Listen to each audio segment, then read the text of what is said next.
오늘 말씀의 제목은 요셉의 아들이 아니냐, 요셉의 아들이 아니냐라는 제목으로 하나님 말씀 보겠습니다. 오늘 말씀 제목이 뭐라고요? 요셉의 아들이 아니냐이지만 누가복음 3장부터 이어진 사람들이 아는 대로는의 세 번째 시간이라고, 그 결론의 말씀이라고 보면 더욱더 좋을 것 같습니다. 예수님이 세례를 받으실 때에 하늘에서 음성이 나와서 이는 내 사랑하는 아들이라 라고 성부 하나님께서 증언해 주셨습니다. 그리고 이 전제로 예수님은 하나님의 사랑하시는 아들이다라는 이 전제를 가지고 예수님의 족보가 사람들이 아는 대로는 요셉의 아들이다로 시작이 됩니다. 예수님의 이 족보가 그렇게 시작이 되지만 예수로부터 이어진 올라간 이 족보는 어디까지요? 아담을 넘어서 하나님께로까지 올라가고 있다.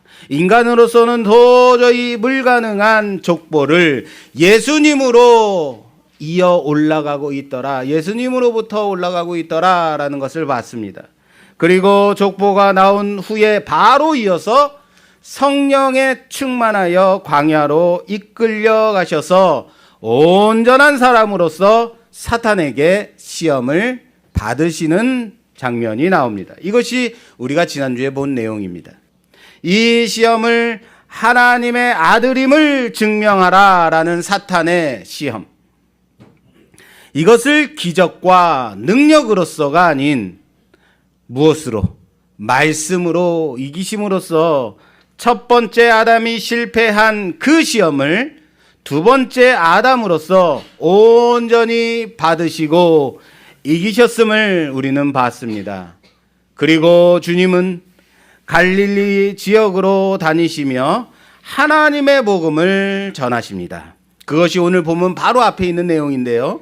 함께 볼까요? 4장 14절에서 15절 말씀입니다. 4장 14절에서 15절 말씀 봉독해 주시겠어요? 예수께서 성령의 능력으로 갈릴리에 돌아가시니 그 소문이 사방에 퍼졌고 친히 그 여러 회당에서 가르치심에 무사람에게 칭송을 받으시더라. 아멘. 주님은 갈릴리 인근 지역을 다니시면서 가르치시는 사역을 시작하십니다. 그리고 사람들은 그 가르치심에 뭐 했다고요? 칭송하였다라고 말하고 있습니다. 뭐라고요? 칭송하였다. 그리고 오늘 본문 말씀인 거예요. 사람들은 갈릴리에서 예수님의 가르침을 들은 그 사람들은 그 가르침에 놀라 칭송하였다. 그리고 오늘 본문이라고요. 오늘 본문에서는 고향인 나사렛에 가서 가르치시는데 이 본문 내용에 보면 그리고 사람들의 반응이 나와요. 그것이 바로 오늘 제목처럼 이는 요셉의 아들이 아니냐. 따라서 합시다. 이는 요셉의 아들이 아니냐 라는 반응입니다. 이는 요셉의 아들이 아니냐라는 이 반응이 좋은 반응 같아요? 나쁜 반응 같아요? 좋은 반응인지 나쁜 반응인지는 좀 봐야겠죠. 그죠? 예수님께서 사역의 초창기에 어떻게 갈릴리 지역에 정착하게 되셨는지는 정확하게 나와 있지는 않습니다. 왜냐하면 각 복음서들을 보면 이 복음서들은 예수님의 사역을 순서대로 나열하고 있지 않기 때문에 정확하게 알 수는 없어요. 그러나 복음서의 사건들을 시간 순서대로 복음서는 예수님의 사역을 시간 순서대로 나열하는 것이 목적이 아니기 때문에 의도성을 가지고 예수님의 사역을 드러내고 싶은 것들을 드러냈기 때문에 시간 순서대로 볼 수는 없습니다. 그러나 복음서들을 종합적으로 살펴보게 되면 아마 이런 것 같습니다. 주님께서는 갈릴리 가나 지역에서 어머니 마리아와 함께 혼인잔치에 참석하셔서 물을 포도주로 변화시키는 표적을 보이셨습니다. 그리고 성전에 가서 성전을 정결케 하십니다. 그리고는 가버나움에 있던 왕의 신하의 아들을 고쳐주시는 기적을 베푸십니다. 그리고 고향에 고향 나사렛 지역으로 돌아오셨던 것이다. 이렇게 보여지게 됩니다.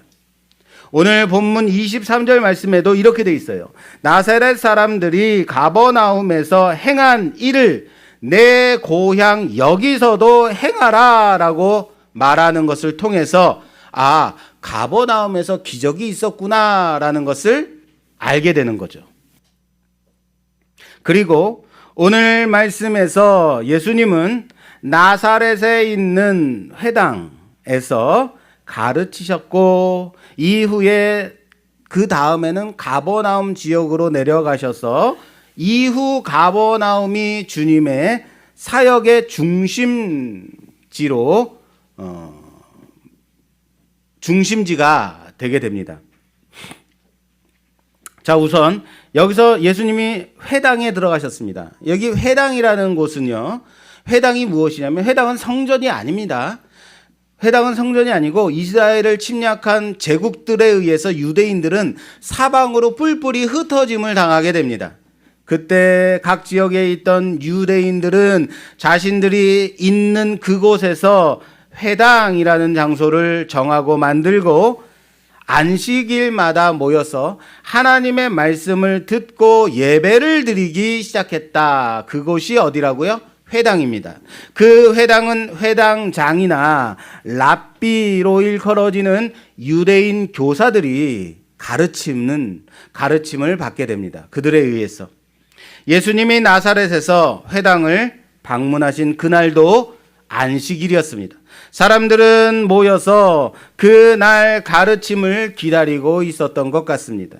그럴 때 회당장이 예수님이 오심을 보고 하나님의 말씀, 율법을 펴고 주님께 가르침을 구합니다. 아무나 가르칠 수 있는 것이 아닙니다. 명성이 있고 교사로서 랍비라는 교사로서 자격이 있어야지만 가르칠 수 있는 겁니다.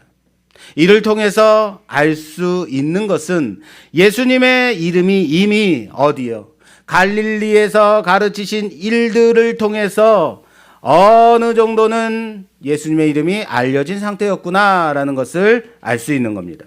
그래서 회당장이 예수님을 초청해서 말씀을 전해주시지 않겠습니까? 라고 요청한 것일 겁니다. 그리고 예수님은 이사야서 61장의 말씀을 찾아서 읽으십니다. 61장의 말씀은 오늘 본문의 18절과 19절의 말씀입니다. 이 부분 좀 봉독해 주시겠어요? 18절과 19절 말씀입니다.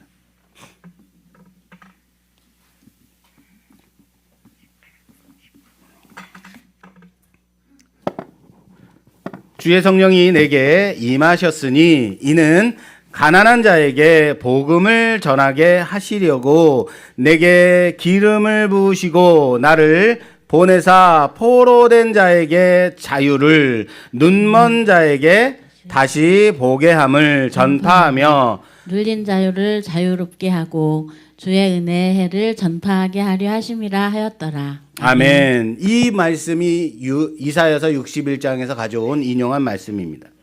가난한 자에게 아름다운 소식이 전파됨. 가난한 자는 누굴까요? 가난한 자는 버림받은 비참한 자들을 말하는 것입니다. 그리고 마음이 상한 자, 포로된 자 가운데, 갇힌 자, 이들 가운데 회복해 하심이 있을 것이다 라는 것을 말씀하시는 본문입니다. 이 가난한 자, 갇힌 자, 마음이 상한 자, 포로된 자, 이들은 누굴까요? 이들이 누굴까요? 바로 이스라엘 자신들인 겁니다. 그리고 누가? 성령의 기름 부음을 받은 자가 전하는 은혜의 기쁜 소식, 그것이 바로 이사야서 61장의 말씀인 겁니다. 그리고 이 소식은 모든 슬픈 자를 위로하는 것입니다. 여기서 은혜해라고 되어 있는데요. 은혜해는 은혜의 태양이 아닙니다. 은혜해는 은혜가 임하는 연도, 이 은혜가 임하는 이열, 이걸 말하는 거예요. 다시 말해서 하나님의 은혜가 임하는 그 때를 말하는 것입니다. 그리고 하나님의 은혜가 임하는 그때는 바로 희년이라고 말할 수 있겠습니다. 희년의 대표적인 것은, 희년에 해야 되는 가장 대표적인 것은 무엇이냐면, 자유 없는 억압당하고 있던 종들이 풀려나게 되는 것이 희년의 가장 대표적인 것입니다. 종들이 포로된 자가 풀려나는 것. 이스라엘은 하나님을 거역했기 때문에 고통 가운데 있었고 가난했고, 그래서 비참했고 마음이 상했고 포로된 것이다 라는 겁니다. 하나님을 떠났기 때문에. 그래서 슬픔과 고난과 죽음 가운데 있는 상태, 한마디로 마귀의 포로가 된 상태인 것이다 라는 겁니다. 이스라엘이 어느 상태였다고요? 마귀의 포로된 상태이다. 이것이 이스라엘의 현실이며 범죄 이후에 우리 모든 인간들의 상황이다라는 것을 우리는 알아야겠습니다. 이스라엘만 그런 것이 아니라 누구도요? 우리 또한 그런 자들이다. 이 상태 아래에 있는 이들에게 선지자 이사야를 통해서 구원의 노래가 들려지기 시작하는 것입니다. 가난한 자에게 아름다운 소식이 전해질 것이다. 마음이 상한 자는 나음을 입을 것이다. 포로된 이들은 자유를 얻게 될 것이다. 그날 메시아의 그날에, 메시아의 날이라고 불리우는 바로 그날에 이 모든 고통과 슬픔으로부터의 회복이 있게 될 것이다. 할렐루야. 그것이 우리에게도 임한 줄 믿으시길 바랍니다. 그리고 주님은 거기 앉아 있는 사람들에게 이 글이 오늘 너희 귀에 이루어졌다라고 말씀하세요. 이 글이 너희의 귀에 이루어졌다. 오늘 이 말씀을 듣는 우리 모두에게 이사야서의 놀라운 이 복음의 기쁜 아름다운 소식이 임하였음을 믿으시길 바랍니다. 이 말씀은 지금 이 자리에서 이사야서가 성취되었고 예수님 자신이 바로 그들이 그토록 기다렸던 그 메시아가 되신다는 의미입니다. 그랬더니 이 말씀을 듣던 그들의 반응이 뭐라고요? 이는 요셉의 아들이 아니냐. 따라서 합시다. 이는 요셉의 아들이 아니냐. 인 것입니다. 인간 요셉의 아들이 어떻게 메시아가 될 수 있느냐라는 반응이겠죠. 내가 어려서부터 여기서 자라난 것을 우리가 다 봤는데, 코 찔찔 흘리고 다니던 거 우리가 봤는데, 우리가 아는데 어떻게 네가 메시아라고 하느냐라는 반응이죠. 바로 이것이 사람들이 아는 대로는의 한계라는 사실을 우리는 알아야 됩니다. 사람들이 아는 대로는 인간 요셉의 아들, 사람들이 아는 대로는 요셉의 아들, 이것이 그들이 더 이상 하나님의 은혜 가운데 하나님의 말씀의 성취를 바라보지 못하게 하는 한계가 되어버렸다라는 겁니다. 예수님은 이미 갈릴리 지역에서 말씀을 가르치시며 많은 칭송을 받으셨습니다. 그 가르치심에 사람들은 놀라고 환호했고 칭송했습니다. 그리고 그대로 여기 나사렛에 와서 다시 그 말씀을 가르치시는데 이들은 주님의 가르치심에 대해서 배척하더라 라는 겁니다. 뭐가 달라졌길래요? 무엇이 달라졌죠? 달라지신 것은 없습니다. 단지 어디서 전했느냐의 차이가 있을 뿐인 겁니다. 그리고 이들의 반응에 대해서 예수님은 이렇게 말씀하십니다. 오늘 본문 23절에서 24절 말씀입니다. 23절, 24절 말씀. 예수께서 그들에게 이르시되 너희가 반드시 의사야 너 자신을 고치라 하는 속담을 인용하여 내게 말하기를 우리가 들은 바 가버나움에서 행한 일을 내 고향 여기서도 행하라 하리라. 또 이르시되 내가 진실로 너희에게 이르노니 선지자가 고향에서는 환영을 받는 자가 없느니라. 아멘. 제가 예전에 유초등부 전도사, 교육전도사를 할 때요. 제가 제일 많이 한 말이 뭔가 생각했는데 제일 많이 한 말이 예수 믿으세요보다 더 많이 한 말이 있어요. 뭔지 아세요? 너나 잘해라는 말이었던 것 같아요. 아이들한테 두 손 모으고 기도합시다라고 하면 금방 한 애가 전도사님 얘 기도하는데 눈 떴어요 라고 말해요. 아니 걔가 눈 떴는지 지가 어떻게 알아? 뭐 한 거예요? 지도 눈 떴다는 거 아니에요? 그리고 자 이제 설교합니다 그 말씀을 전하면 금방 또 딴 애가 전도사님 얘 설교하는데 딴짓해요. 지는 왜 걔를 쳐다보고 있어? 그럴 때 제가 하는 말이 뭐냐면 야 너나 잘해. 너나 잘해. 전도사님 얘 찬송 안 해요. 야 너나 해 너나. 지긋지긋하게 많이 했어요. 그런데 지금 예수님이 그거 말씀하시는 것 같지 않습니까? 이런 거죠. 야 니네들은 나에게 네가 의사면 네 병 먼저 고쳐봐라 그래야 이 의사인 거야 라고 하고 그렇게 마음속에 생각하고 있는 거지 라고 말씀하시는 것 같지 않습니까? 가버나움에서 행한 그 기적을 여기서도 보여야 그래야 우리가 인정한다라는 심산이지 라고 말씀하시는 것 같지 않습니까? 우리와 다른 종류의 사람이야 그래야만 메시아인 거야 그래야만 말씀에 예언된 그 분이신 거야 라고 믿겠다라는 것 아니냐라고 말씀하신 거예요.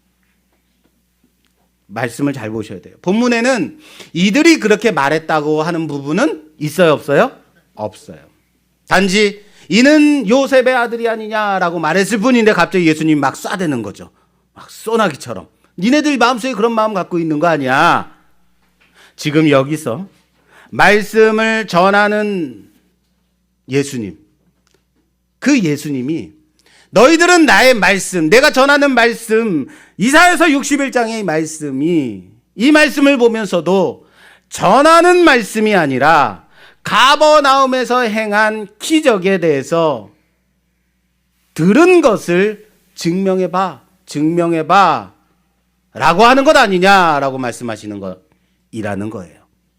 그런데 이렇게 보니까 여러분 꼭 지난주에 우리가 본 말씀 마귀가 예수님을 시험하여 네가 만일 하나님의 아들이어든 이 돌들을 명하여 떡덩이가 되게 하라라고 내 자신이 하나님의 아들임을 증명해봐라 라고 하는 것 같지 않습니까? 바로 그거예요. 실제로 마귀가 시험한 것과 오늘 나사렛의 사람들이 내 자신을 기적으로서 증명해 봐라라고 생각하는 것은 같은 시험이다라는 거예요. 또 다른 시험이다라는 거예요. 내 자신을 하나님의 아들임을 메시아임을 증명해 봐라. 그러나 사람들이 아는 대로는 이는 요셉의 아들이 아니냐라는 겁니다. 그리고 예수님은 선지자가 고향에서 환영을 받는 일이 없다라고 말씀하십니다. 선지자가 고향에서 환영을 받는 일이 없다. 요즘 큰 대형 교회들 가운데 후임 목사를 정하는 것들을 보면 다들 어떤 후임 목사가 정해지냐면 외국에서 공부하고 외국의 한인 교회에서 사역하던 목사를 데려다가 담임 목사로 세우는 것을 많이 봅니다. 여기 우리나라에는 열심히 사역하고 훈련받은 정말 좋은 제목들이 없어서 그럴까요? 왜 꼭 외국에 가서 외국 교회에서 사역하던 그런 목사들을 데려와서 담임 목사로 삼아야만 할까요? 왜일까요? 한국에서 자라서 전도사하고 훈련받고 목사하는 사람들은 이 사람에 대해서 아는 사람들이 어때요? 많겠죠. 간혹 그 목사 옛날에 이랬었는데 지금은 참 좋아졌어. 옛날에 저랬었는데 라는 그런 평판들 있을 수 있겠죠. 그런데 외국에 있던 목사는 그런 객관적인 평판을 들을 수 없겠죠. 잘 알지 못하니까, 그러니까 잘할 것 같은 이상한 믿음 같은 걸까요? 그래서 한국에서 사역한 목사들은 자꾸 외국으로 가서 잠깐 나갔다 오려고 하는 그런 유행이 있다는 거예요. 그래야 한국의 큰 교회 목사로 들어올 수 있으니까. 한국에서 그냥 열심히 사역하는 정말 좋은 목사들은 이상하게 저평가되더라. 저를 비롯해서 말이에요. 이렇게 심각하게 받아들이실 거예요, 지금요? 비슷한 예가 맹인교회에서도 있었더라고요. 맹인교회에서 자라서 전도사하고 맹인교회에서 훈련받고 그렇게 사역하던 목사를 단지 맹인이라는 이유로 청빙에 결정해서 배제하더라라는 거예요. 같은 맹인끼리는 잘 안다는 것 때문에, 그러니까 모르는 비장인 목사를 데려다가 목사시키는 게 낫다라고 생각하는 것 아닐까 생각합니다. 그래서 주님도 선지자가 고향에서 환영을 받는 일이 없다라고 말씀하시는 걸까요? 그런데 여기에 집중하시면 안 돼요.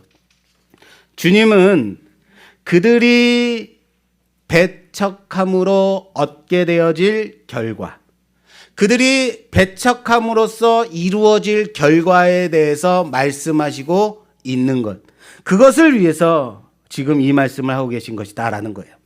이런 겁니다. 본문 말씀에는 어디를 봐도 나사렛의 사람들이 단지 이는 요셉의 아들이 아니냐라고 말했을 뿐인데 갑자기 굳이 그들에게 예수님께서 시비를 거는 것처럼 보여진다라는 거예요. 너희는 속으로 의사면 내 병을 먼저 고쳐야 의사인 것이다 라는 속담 생각하고 있는 거지, 말씀이 아니라 기적을 보여봐 그래야 믿겠다라고 생각하는 심산이지, 그래? 선지자가 고향에서 환영받는 일이 없다라고 말씀하시는 거예요. 맞지? 이런 느낌 아니니? 이런 거. 이런 식으로 본문이 여러분들 안 보여주시나요? 그러나 정말 예수님께서 전하고 싶은 말씀은 이 배척으로 인한 결과인 거예요. 너희들이 배척함으로 인해서 얻게 되어질 결과. 그래서 엘리야와 엘리사 시대의 사건을 가지고 오고 계신 겁니다. 예수님께서는 25절에서부터 27절에 이르는 이 말씀에서 선지자 엘리야와 엘리사를 예를 들어서 말씀하고 계시는데, 이 사건은 구약의 예를 들어서 하나님께서 그들의 거부로 인해서, 이스라엘 백성들의 거부로 인해서 발걸음을 이방인에게로 옮기신 것을 그리고 있는 말씀입니다. 이 선지자들의 예가 바로 선지자들이 고향에서 환영을 받는 예가 없다라는 말씀인 겁니다. 그럼 하나씩 좀 봐야겠죠. 아방 시대에 가장 패역하고 악독하고 하나님을 떠난 그 시대에, 아방이 다스리던 그 시대에 그 패역한 이스라엘로 인해서 하나님은 엘리야 선지자를 보내어서 하늘을 닫으시고 3년 6개월 동안 가뭄으로 이스라엘을 심판하시게 됩니다. 엘리야 선지자는 아방 앞에 하늘이 닫히고 가뭄이 임할 것이다 라고 선포해버리고 떠납니다. 그동안 엘리야는 시돈에 있는 사렙다의 한 과부의 집에 가서 거기서 숨어 있게 됩니다. 이것 또한 극심한 가뭄으로 인해서 먹을 거리가 없는 상황이었습니다.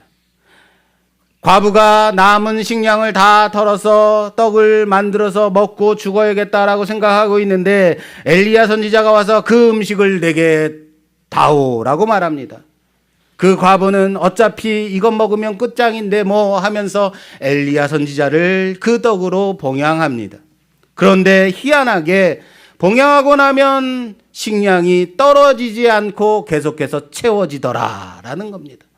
그렇게 3년 6개월 동안 그 과부의 집에서 아무 문제 없이 엘리야는 숨어 있게 되었습니다. 지금 그 사건 말씀하시는 거예요.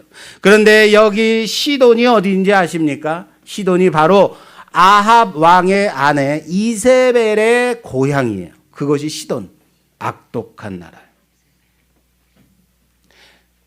이세벨이 누구냐면 매우 패역하고 악독한 여인입니다. 그런데 엘리야는 그 악독한 여인의 고향으로 가서 그곳에서 하나님의 구원을 시돈의 한 과부에게 베풀고 있더라라는 겁니다. 아이러니죠. 하나님의 구원이 이스라엘의 수많은 과부들에게 임한 것이 아닙니다. 시돈의 한 과부 이방 여인에게 임했다라는 겁니다.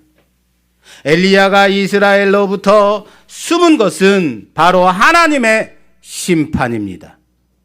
하나님께서는 엘리야를 통해서 기근으로 심판을 내리셨고 기근이 심판으로 임할 때에 그것의 의미는 바로 이스라엘이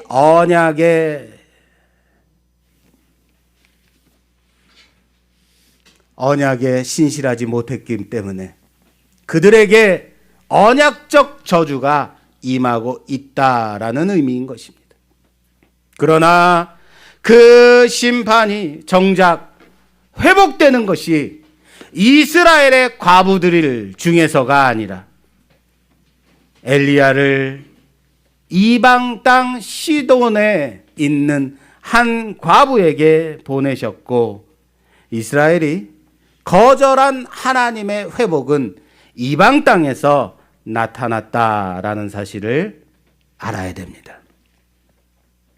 엘리사의 사건 또한 그와 같은 맥락입니다. 엘리야를 이어서 선지자가 된 엘리사에게 아람의 장군인 나만 장군이 찾아오게 됩니다. 그는 나병에 걸린 상태였습니다. 그 병을 고치고자 소문을 듣고 여기 이스라엘 북이스라엘까지 찾아온 것입니다. 그런데 엘리사는 그를 쳐다보지도 않고 요단강에 7번 들어가서 목욕하고 가라라고 말씀하십니다. 어때요? 여러분들 같으면 나만 장군, 아람의 큰 장군입니다. 크게 쓰임받은 장군입니다.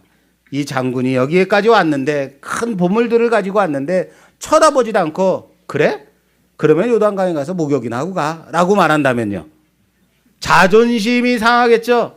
자존심이 상한 나만 장군이 우리 아람에는 여기 요단강보다 좋은 강이 없더냐라고 그냥 가버리려고 합니다. 그런데 옆에 있던 종자가 아니 장군님 더 심한 거 시켜도 했을 것 아니에요.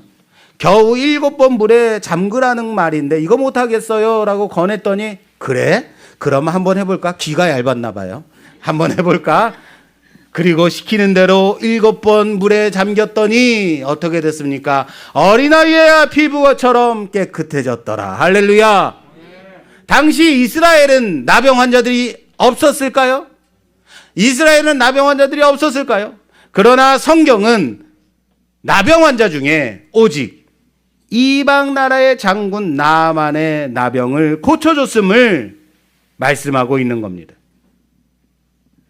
이렇게 고쳐질 줄 알았으면 이스라엘에 있는 나병 환자들도 다 어디 들어가요? 요단강에 들어가면 되지. 7번 잠겼지.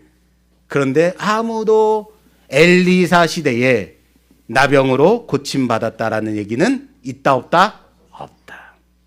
나병은 하나님께로 저주받은 병입니다.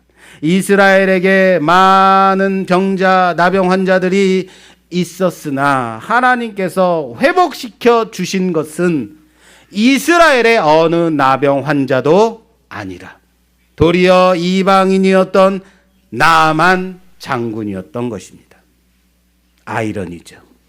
이스라엘의 선지자가 이스라엘의 나병 환자를 고치는 것이 아니라 이방의 나병 환자를 고치더라. 본문에 이 예시된 사건들은 예수님께서 내가 메시아로 왔다라고 말을 하면 너희가 거부할 것이다 라고 말씀하시고 계신 겁니다.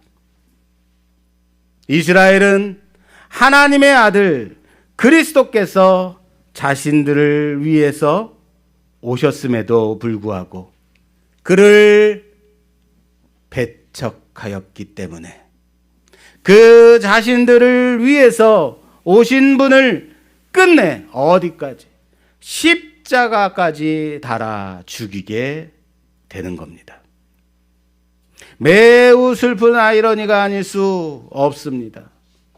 오늘 본문의 마지막은 나사렛 사람들이 예수님을 끌고 낭떠러지까지 가서 떨어뜨리려고 했다라고 합니다. 그러나 예수님은 태연히 그들을 지나서 가심으로 마무리가 됩니다. 사랑하는 여러분, 예수님이 십자가에서 죽으심이 이미 이들은 예수를 여기서 죽이려고 한 것이다. 자신들이 그렇게도 기다리고 기다렸던 소망하던 이스라엘의 회복을 가져올 메시아를 단지 자신들이 아는 대로는 인간 요셉의 아들이 아니냐라고만 보았기 때문에 자신들이 원하는 것을 보여주지 않는다고 그렇게 죽이려고 했다라는 겁니다. 그리고 오늘 본문 이후에 4장의 중후반부에는 예수님은 나사렛을 떠나 가버나움으로 가셔서 가르치시는 사역을 합니다.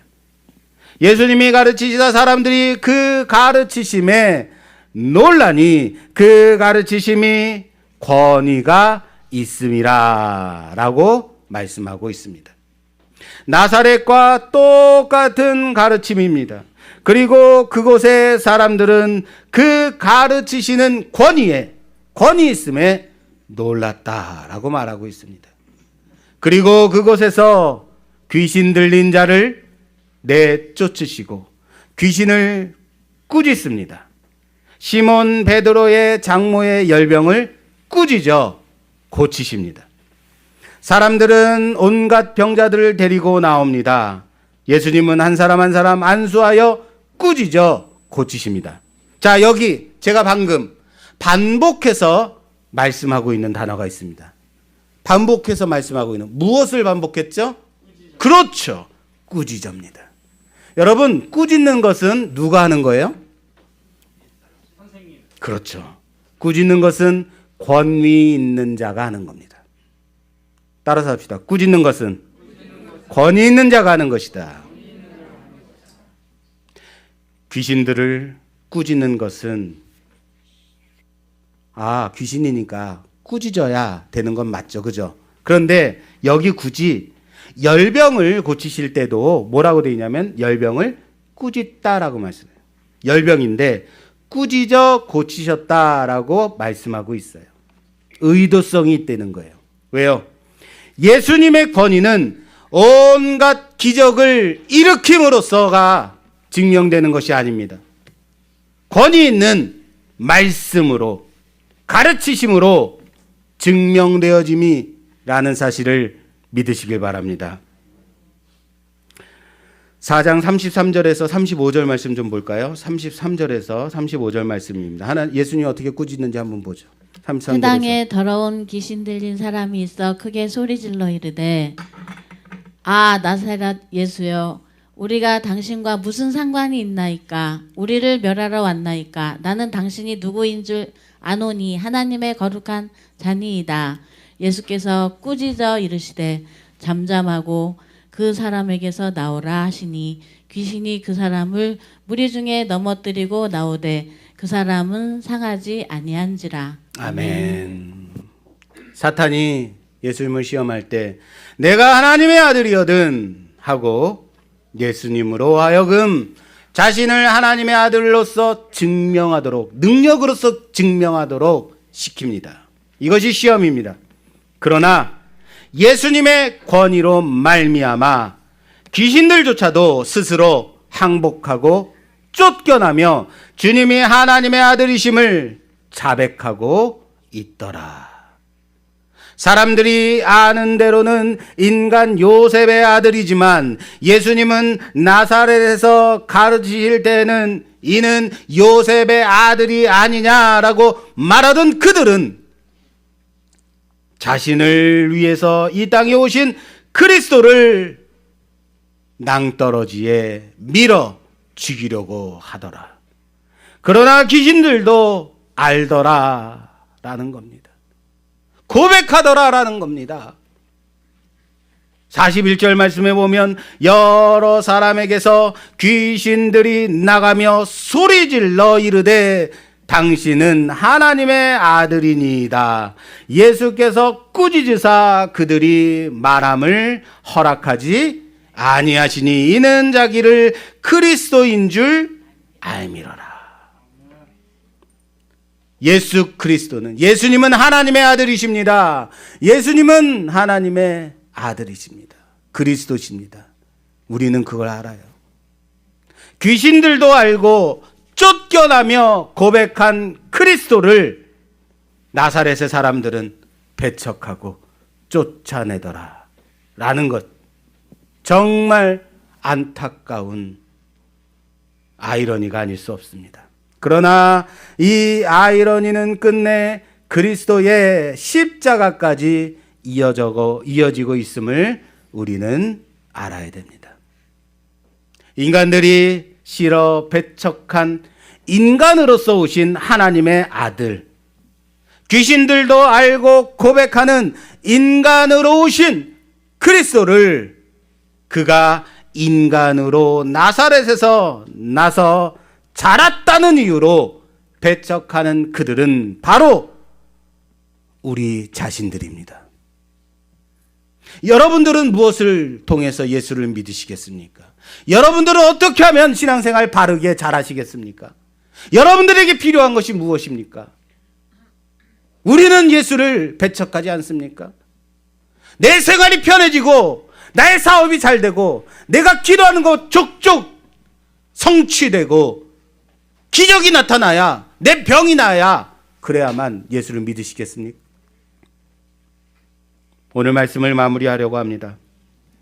오늘 본문에 나사렛에서 배척을 받으신 사건과 그 이후 가버나움에서의 사역은 사실 두 사건을 대조해서 보여주고 있는 말씀입니다. 그리고 크게는 앞의 사건, 예수님이 사탄에게 시험을 받으신 사건과도 이어지고 있는 사건임을 알아야 됩니다. 사탄은 내 능력으로 증명해 보이라 라고 말합니다. 그러나 주님은 말씀의 권위로만 이기셨습니다. 할렐루야. 시험을 이기신 방법이 뭐라고요? 말씀으로요. 나사렛의 사람들은 가버나움에서 행한 것처럼 기적을 보이라 라고 말합니다. 그래야 믿겠다라는 것이겠죠. 그러나 주님은 권위 있는 말씀만을 가지고 가르치십니다. 그리고 배척을 받으십니다.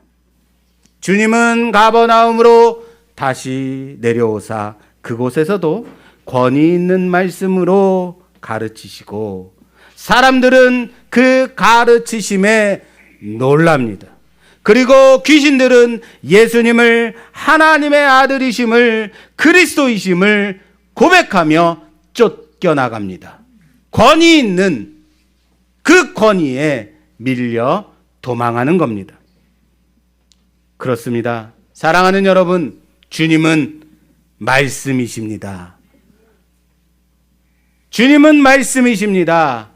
말씀이 육신을 입고 이 땅에 오신 하나님의 아들이십니다. 그가 하나님의 아들이심을 놀라운 기적으로 증명할 필요가 없습니다. 말씀 자체이시기 때문입니다.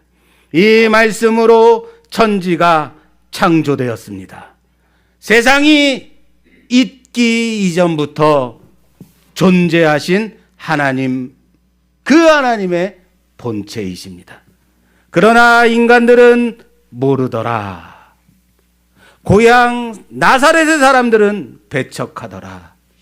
하나님의 은혜를 입을 자들은 그를 밀어 죽이려 하고 끝내 십자가에서 죽이더라 라는 겁니다. 하나님이 원하시는 그렇게 사랑하시는 그 땅에 하나님의 은혜가 임할 곳이 없더라. 그리고 가버나움으로 가사 다시 권위 있는 말씀으로 가르치십니다. 귀신들과 열병을 꾸짖으십니다. 권위 있는 자만이 할 수 있는 놀라운 말씀인 겁니다. 그리고 이제 우리에게 이 말씀의 권위로 이 세상을 살아갈 것을 여러분들에게 명령하십니다. 하나님, 내게 능력 주세요. 놀라운 기적을 일으켜 주시고 병을 고치는 능력을 주신다면 교회를 부흥시키겠습니다. 하나님을 열심히 믿겠습니다. 그렇게 열심히 신앙생활 하겠습니다. 그렇게 살겠습니다. 아니요. 아니라고요.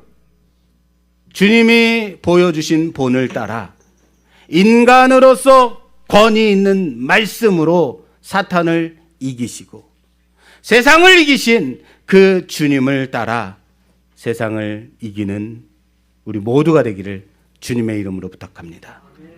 내가 능력이 없어서 세상에 패하는 것이 아니라고요. 사탄의 유혹에 넘어가는 게 아니라고요. 말씀이 내 안에 없기 때문입니다. 말씀을 하찮게 여기고 말씀을 보지 않기 때문에 그렇게 넘어지는 겁니다. 권위 있는 주님의 말씀으로 귀신을 꾸짖고 물리치며 유혹에 벗어나 말씀으로 이기는 우리 모두가 되기를 주님의 이름으로 축원합니다.